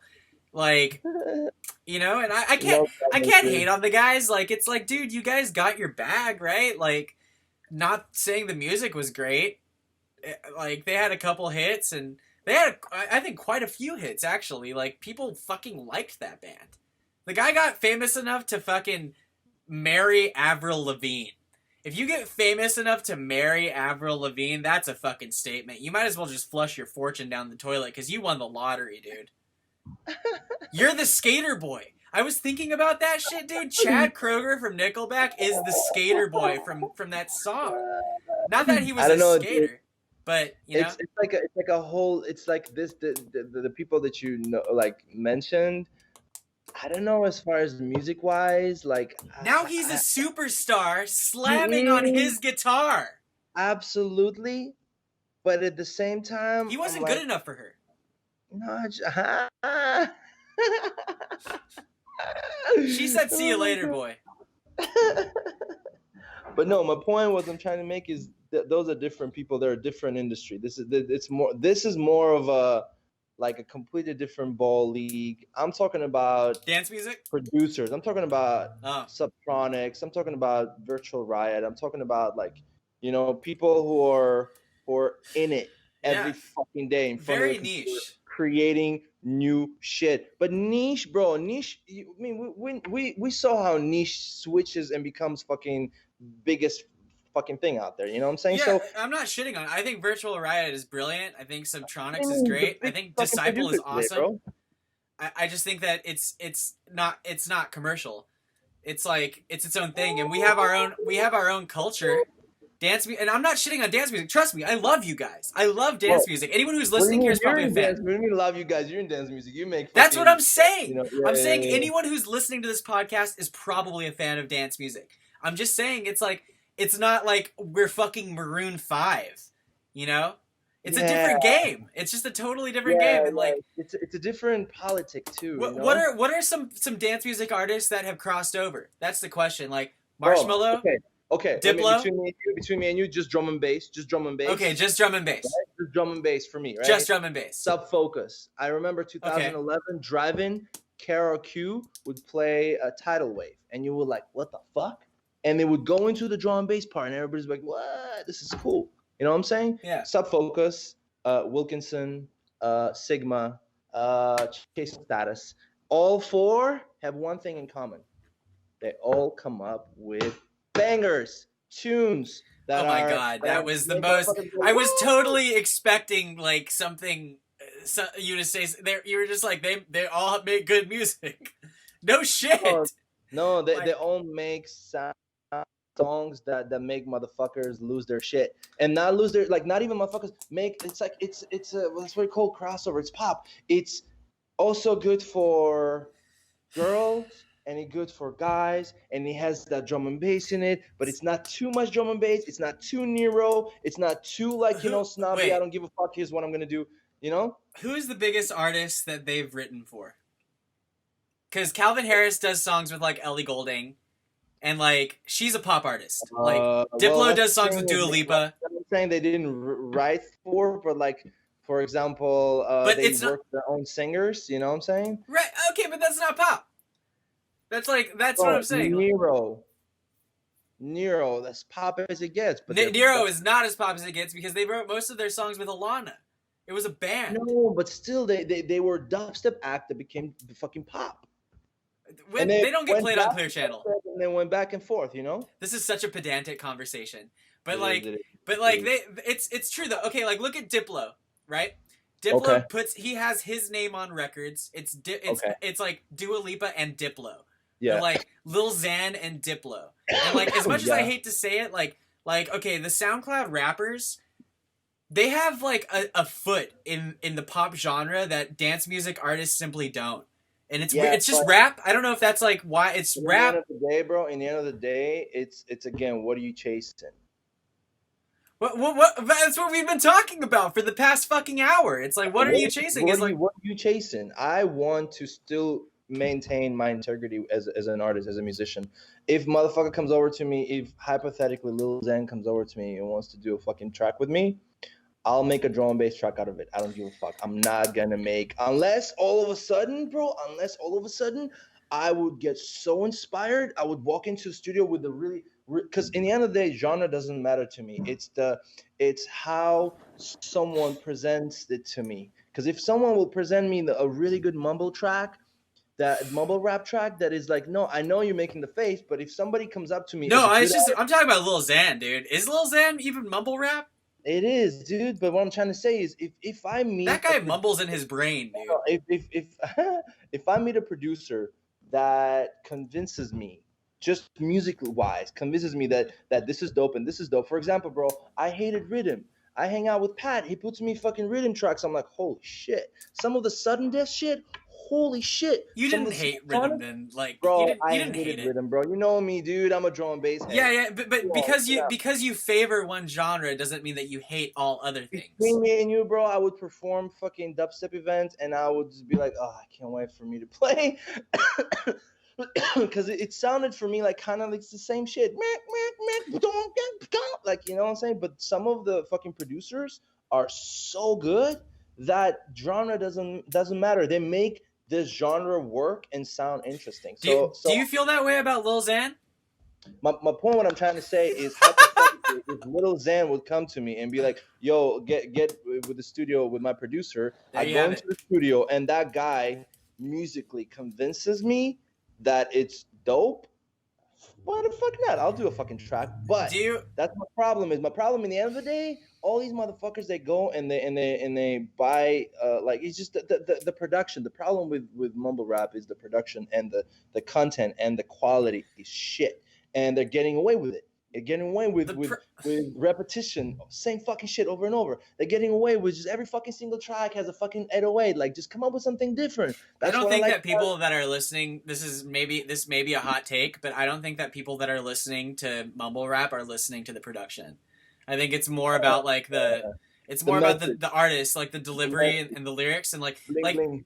like Lil Xan is one of those artists that I like, and I'm sorry for anyone that's a fan. Like, I don't know what this guy's deal is. Like, I know that he I dated don't know what to Noah do with any of Cyrus. these fucking mumble rappers, bro. No, But no, what it's I'm not. saying, Dude, Lil Xan, have you watched the video of Lil Xan and his girlfriend? And, like, if you speed it up 2 times, he actually sounds normal. I don't. I hate watch to shit I hate like to that. fire shots at anybody, man. Like, I try to keep this podcast as musically PC as possible Yeah, because, like, I don't what really, if I don't really, honestly, what if Lil Xan's the only guy that likes me? And I'm like talking shit about him right now, you know? But like, bro, maybe you guys need a collab. Maybe you would like sit there and be like, Xan, I wouldn't, we gotta spice it dude, up, bro. I wouldn't be betting on Little Xan, but between me and you, in order to break out drum and bass in US and make motherfuckers actually pay attention, you need someone like Eminem or Snoop Dogg, which basically means you just gotta pay them money and convince them that this is dope. And if they come out with that shit, motherfuckers gonna pay attention. I think that you're hitting on something pretty interesting right now. Like, maybe that is the future of drum and bass. Like, maybe that's the pop future of drum and bass. Like, collaborating with a rapper and like making it like an American fucking top 100 rapper. Well, and like, that's why I can't wait to get Woo! to a bigger platform, because not because I want to be famous, just because I want to collab with bigger names so I can get this genre in US, because it has been overdue. Bro, I talked to Gigantor and you've been talking to him too, and a homie tells me that the drum and bass is about to be big for That's his what I feel like. entire That's what everyone in drum and bass for his says. entire life, bro. For like drum and bass, His man. entire life is just about to be, and it never It's is. here. It's almost here. It's coming, it never is. So for in order for really, really have it like just blow the fuck up and become like as dubstep, you need big artists. The You advent need of drum and bass is like waiting and during a build up for a drop that never comes. I mean, it would be awesome to see that happen, though. Why could you not make that happen right now at your level? Like, I mean, it takes money, right? But like, why couldn't A you? lot. I'm sure that you could. I've heard someone told me that if you want a Snoop Dogg on your track is like 25 G's or some shit. Well, I'm sure that you could find the financing to make that happen. Yeah, That's an but investment. I mean, not now, not during the Corona, bro. Nobody, What? none of my weed grower friends want to fucking put money into having Snoop Dogg sing on the drum and You bass track. gotta And, find the weed grower friend that sells the weed to Snoop Dogg. Boom! That's how it works, oh bro. my god, that You would be think dope. there Dude, is one honestly, thing that if I motivates Snoop that's Dogg, my dude? dream. If I get Snoop Dogg in the studio, I would come up with the most gnarliest roller banger in the world. There's one thing that motivates Snoop Dogg, man, and it's weed. If Well, you it get costs him, money, and there's not a lot right now. you got to get him the Golden Doob, dude. Get Snoop Dogg the Golden Doob, and then Bro, you're gonna. If I I mean, ever hang out with Snoop Dogg, that would be the best fucking chill ever, dude. We Show would him the- smoke coke. just show him the highlight from this podcast. It's gonna be on my Instagram. We're gonna be talking hell about yeah, Snoop dude. Dogg. Hell yeah, hell yeah, hell yeah. Hey, Snoop-a-loop. Snoop is one of the people that's actually like really active on social media as well. Would not be surprised if that would be Dude, like. I don't know what about him. It's the smile, or is like he's just totally high all the time, but he just has that finesse about him that I fucking love. I like, for me, like I have a couple of people that in my head that I would love to collab and work, and he's definitely top 3, hands down. Like, Snoop dude, Dogg. think about roller, like a really dark roller with Snoop. What the fuck? I think that the great thing about Snoop Dogg is his willingness to do anything. Snoop Dogg will like. I think that his He's so agent must money, love dude. him. Yeah, Like yeah, his agent's yeah. like, "Hey Snoop, we got this idea. You know, you're gonna host a game show, but you're gonna be like, it's gonna be based in a grocery store." He's like, "Word, all right, I'm gonna do that. Like, fuck it. Like, you know, can we twist it, make it like weed themed?" They're like, "Ah, yeah, fuck it. Let's just give Snoop whatever he wants."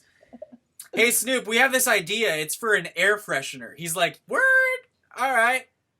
Like, I'm ready to do that, man. An air Why the freshener, fuck but not, can it bro? smell Why the like weed fuck though? not? Why the fuck not? You know? I think Why that the is the mentality to have. If you're gonna be a career entertainer, you need to like kind of follow the Snoop or the Shaq guideline. Like think about Shaq. Yeah, Shaq dude, does Shaq, everything. the same shit. Same shit. Shaq is fucking dope, dude. These motherfuckers, I don't know what about them. They're chill, they're cool, they're happy, they're funny, they're relaxed. The only thing is Shaq doesn't really like rap, you know what I'm saying? Like Snoop, at least he has his like a signature voice that if you, because in my head I have like a weird, you know how sometimes you just walk around and you kind of like your brain just creates some little tiny like motives of tunes. Like I'm like I was like for a year and a half sitting and thinking about like, okay, hypothetically I have Snoop in the studio. What am I gonna do? Like I have The a dream of vague Snoop. yeah, I have a vague like some sort of a vague idea of what I would do with this voice. And honestly, I won't need much from him. Just a couple of with him, dude. It's couple of sentences, and then the rest the music's gonna do. You There know, you and have it. Look, Snoop. And this is such an elevator pitch right now, Snoop. If you're listening, all we need is just a couple of lines. It's not yeah, even dude, for me. It's for him. For yeah. him. For Christ's sake. Yeah, For but this then man. at the end of the day, like you still gotta pay But home. let's be It's clear though. quite a lot. Let's be Enough very right clear. now, you know. I want to be very clear though.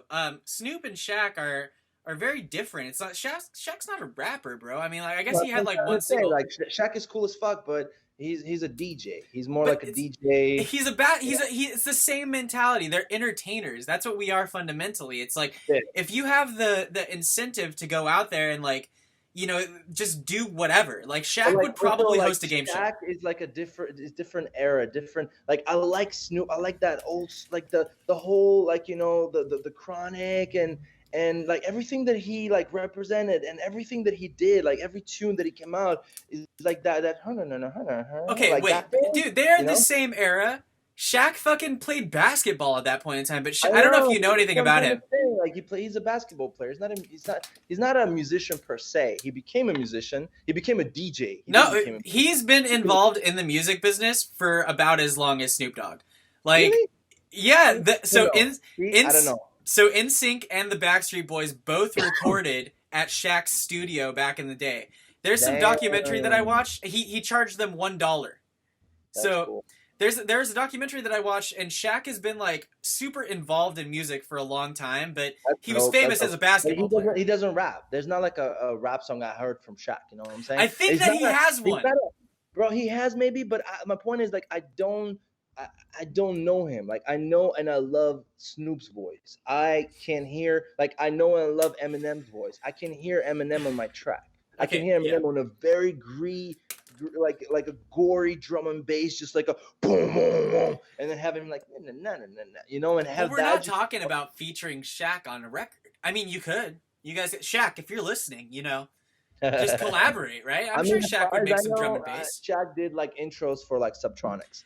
Shaq I can- has yeah. Shaq has rapped. He had a song called "Skills." I know I got skills. What's up, Doc? Shaq did a freestyle. Nice. He's got like an album that he was actually rapping on, but he's not prolific as a rapper like Who Snoop else Dogg I or would Eminem. totally, bro? Who else I would totally make like a for example with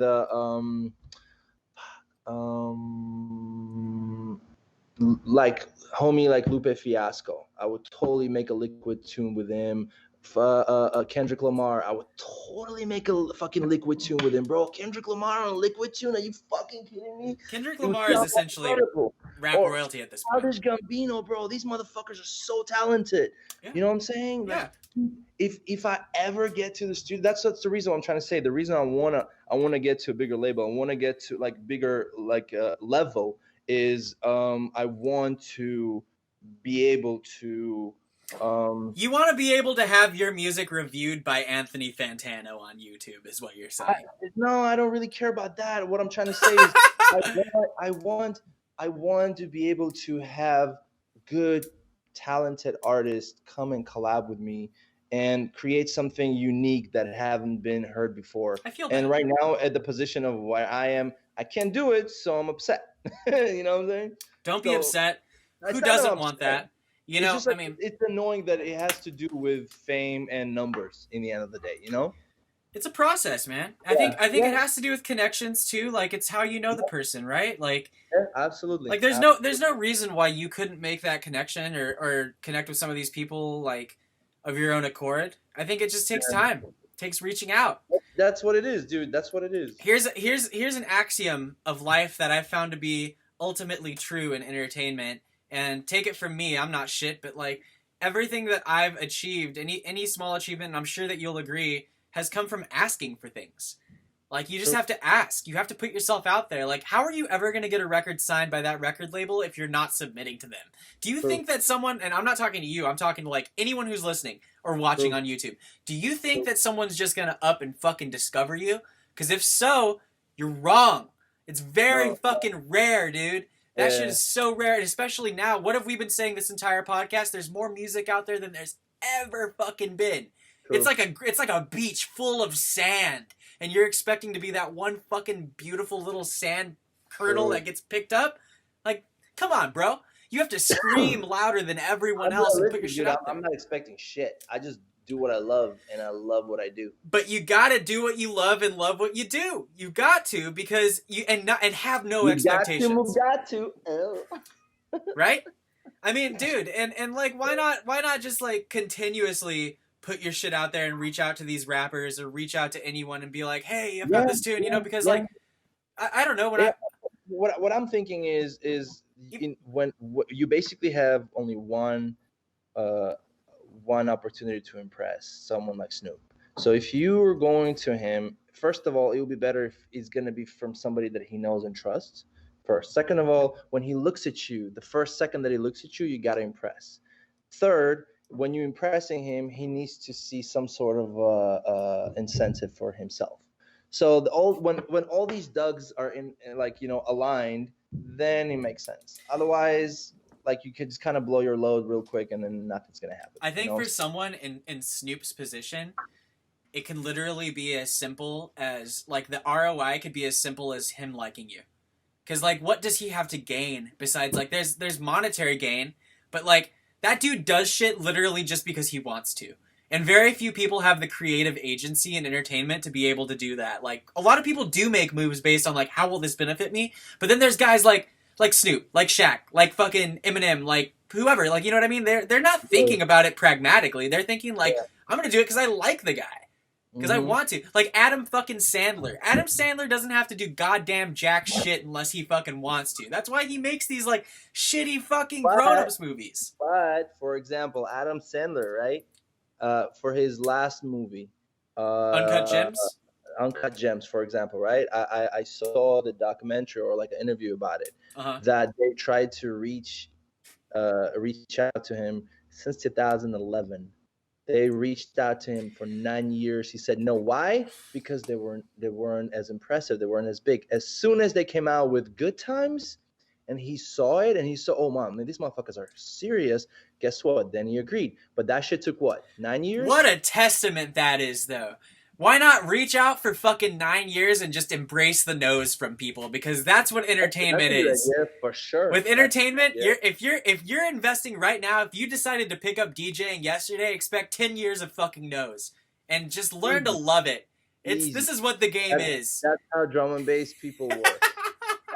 That's how anyone works. Think about if you're doing pop music, how fucking hard it is to get out there in the pop scene. Like, bro, unless you have billions of dollars, like it is hard. Unless you have one fucking banger. Well, yeah, okay. If you're beautiful, it helps. If you have $20 million, it helps. As a producer, it doesn't fucking matter if you're beautiful at all. You know, come on, bro. Who's an ugly producer? Who's an inherently ugly producer? So many, you know, you don't have to go far to find out. There's a lot of like. There's a lot of ugly, you know, like there's a lot of ugly guys out there. Yeah, just I mean, it's just, you know, you don't have to be pretty as a guy to be really talented. You gotta come up with really badass tunes, bro. Wait. Okay, wait. Yeah, you're right. Producers, yeah, sure. Okay, but what about like if you want to be a singer, you got to be like there's like definitely an element of looks. For pop, there's like an element With of looks, singer, dude. yeah, because singer is basically the That's face dealing with the public. I feel like So, that's so changed as a though. producer, you can stand behind the thing and you can DJ and everybody's gonna enjoy the music regardless. As a Yeah, singer, you are the one talking to people, and if you're right. kind of, but then at the same time, bro, like It's look changed. at the bro, look at the fucking metal singers. Most of them are fucking ugly as fuck. Look at Ed Sheeran, dude. Ed Sheeran looks like he was kept in a basement for 10 years. Look look at Louis Capaldi. What the fuck happened to him, dude? I don't know what that is. Dude, he's pretty famous. I'm pretty sure that I'm thinking of the right guy. Like maybe he's a Capaldi. yeah, Louis Capaldi. Yeah, dude. Oh, yeah. He's just Sound one of right. these dudes that's got like this just incredible fucking voice that makes people want to fucking have Yeah, sex. dude. Yeah, Just have like bro. the end of Voice. quarantine orgy. By the way, have you heard about that? There's gonna be What? an end of COVID orgy. I heard What? that that's going to happen somewhere. I'm thinking it's probably is it downtown? Is that going to be at the where? I don't know. Can someone post in the comments where the end of quarantine orgy is going to be? Because I'm definitely not being gonna be there. Fuck that. well, I mean, COVID's going to be gone, so you don't have to worry. There's only a I few know, other but- viruses that you'll but have to worry still, about. though, you know, bro. Like honestly, the more the older I get, the less like bullshit I want to do. All I want to do is create badass art. The less bullshit And- I want to do, like end of quarantine orgies. Yeah, I feel you. Yeah, it turns out I just want to do badass art and put it out there. That's all. What do you? End Can of I the ask you day, something? I don't know what the fuck happened to me. This quarantine is just kind of like stripped me off of all the desires and all the bullshit.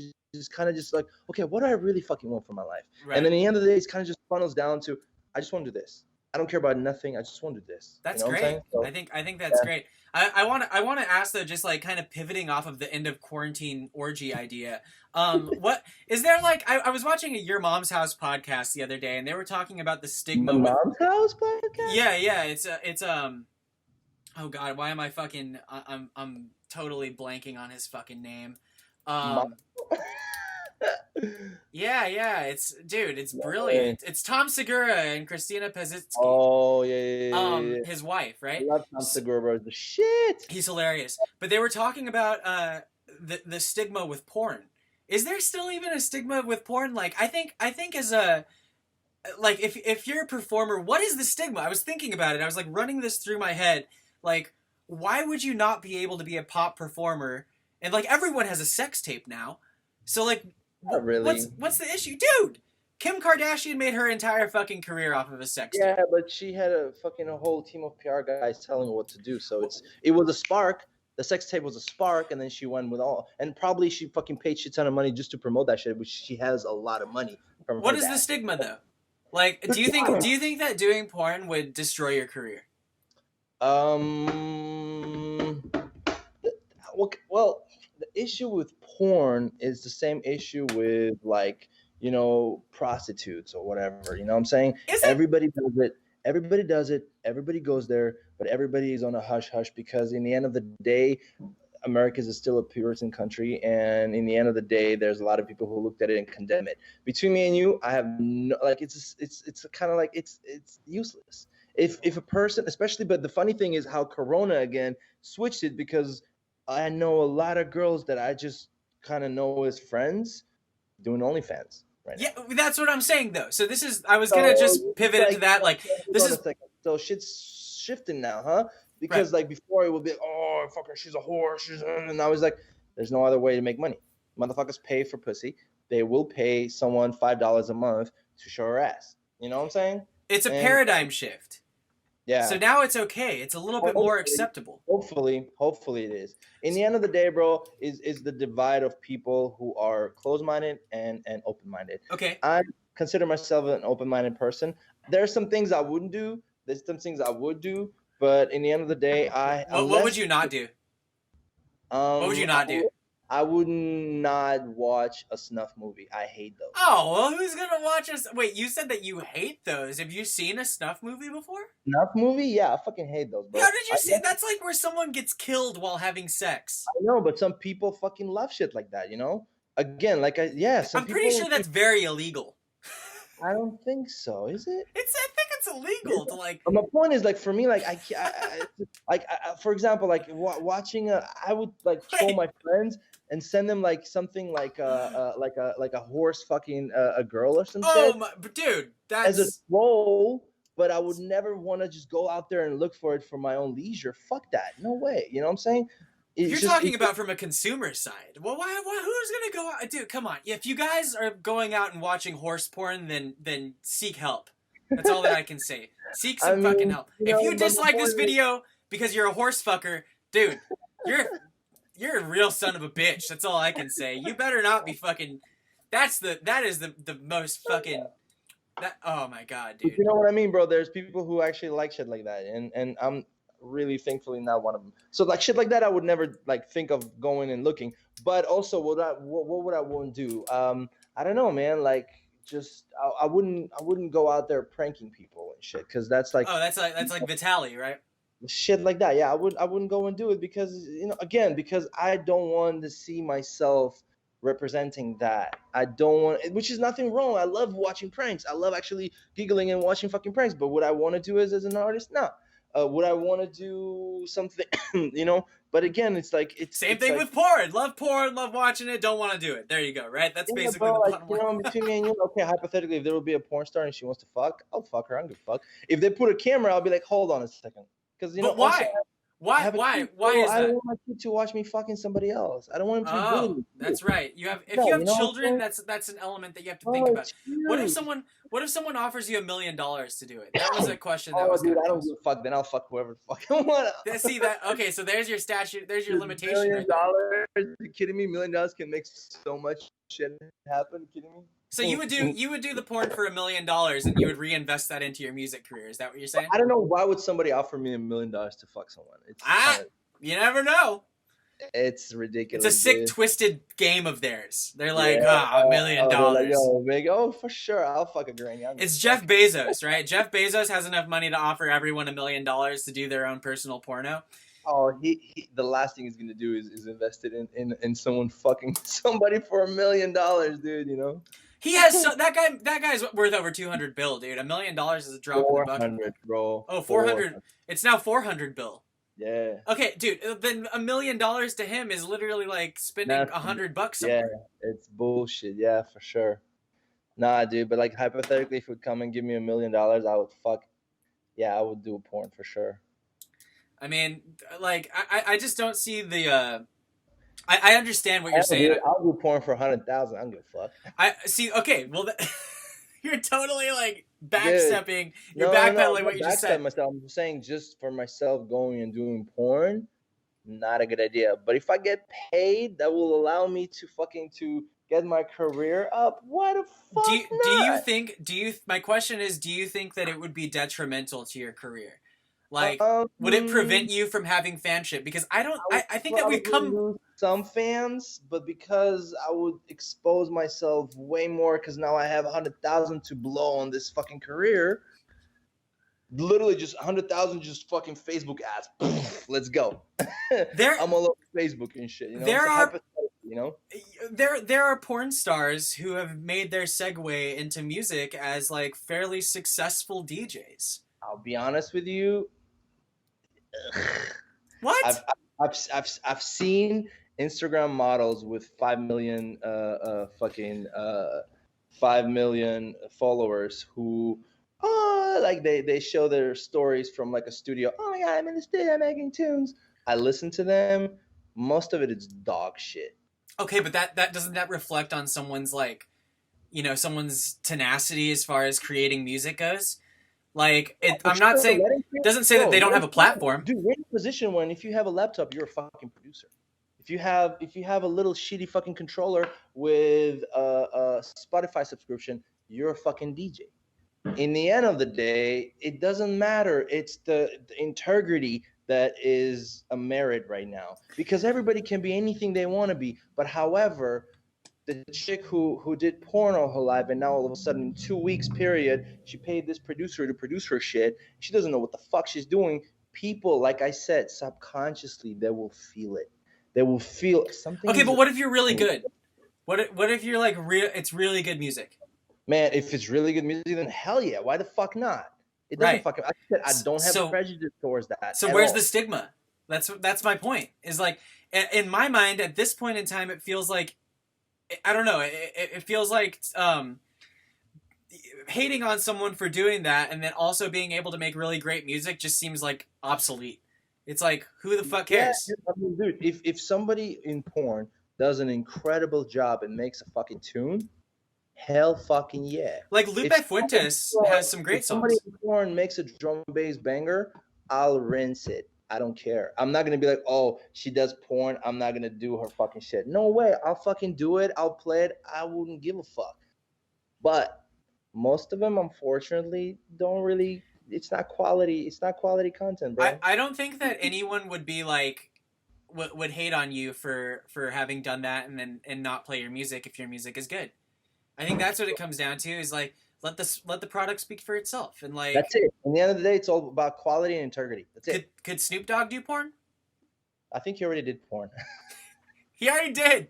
I think he had a tape that I watched when I was like 12. Then his agent hit him up and he was like, "Hey Snoop, we got another deal for you. You're gonna do some porn." He was like, I think he had "Word?" a couple of tapes, but I remember that one tape I watched and it was dope as fuck. It was dope as fuck. dope as fuck, bro. It's dope as fuck, dude. You I don't have it know here. why. You know I'm what? a total fangirl when it comes to Snoop Dogg. I'm a total fangirl. Snoop did like it was like a Girls Gone Wild kind of thing.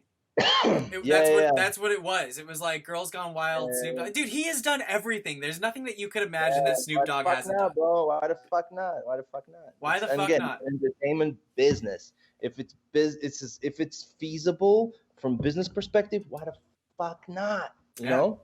You got to You live know? your dreams, man. Pursue them Exactly. however you can. So that Exactly. being said, I want to thank you so much for being here once again. It's been a great conversation and a total pleasure having you here. I just want to say, once again, thank you so much for joining us. If there's anything that you need to let people know about out there, do you have any plugs? I have a tune on Play Me called Something with my buddy Stash the Groovebug, an incredible duo of singers called CXC. I have 2 streams on Play Me right now, one with Stash and one with Pat Lundy, of just badass fucking live performance of a drum and bass. I have tunes coming up on Play Me, Ram, with homies like Exile from UK, and I have a homie Taylame that we're finishing our tunes. I collab with so many people. I have a homie named Ray that we're finishing our collab with him. Dude, just so much shit. So just stay tuned, and hopefully, you get entertained more and more. So do you have any plugs for your socials so that the people at home, if they're not familiar with you, can find you? Yeah, Airglow Music at whatever. So basically at AIRGLOMUSIC. Airglow, like without the W, just Airglow. Airglow Music. And basically at Instagram, Twitter at airglow.music, Facebook.com/airglowmusic, SoundCloud, Spotify, all these shits. Can you just show us that humongous water bottle that you've been drinking out of this entire time? I'm finished, dude. It's funny. Let's see the brand. No, we won't. No? Oh, we can't. We might get flagged, dude. Yeah, not even flag is just it's, They're not sponsoring us. They're it's not. just water, bro. It's just water. We need the sponsor. Yeah. Well, friends, it's that time again. You've entered the Computerverse, but unfortunately now you must exit. It's always a joy when you can take a moment out of your day to join us in the digital dimension. And until our next episode, just want to say thank you so much for tuning in. Sorry for the glitches. That must be the Wi-Fi. Please be sure to hit that subscribe button if you haven't already, and ring the bell if you're watching on YouTube so you can join us on all of our future adventures. I just want to remind everyone, my comic is out on Comixology. If you haven't already read it, the first issue is called Jailbreak. Go check it out. I have a tune on the Bass House Top 100 called Bang Bang. It's out on Fraudulent Records. Please go buy a copy if you can. That would mean a lot. Let's see how high it can go. I just dropped my pen. You can follow me on Instagram at Download, DOWNLOWD, or on Twitter at Download Here. And as always, you can visit www.imdownload.com for all things related to my music, comic stories, and more. I truly hope that you've enjoyed this adventure, this great conversation between Airglow and I as he's going insane around his studio. Until next time, clean all this shit now. He's got to go clean up. Until Okay. next time, be safe, wash your hands, and wear a mask if you're going outside. See you next week, computer heads.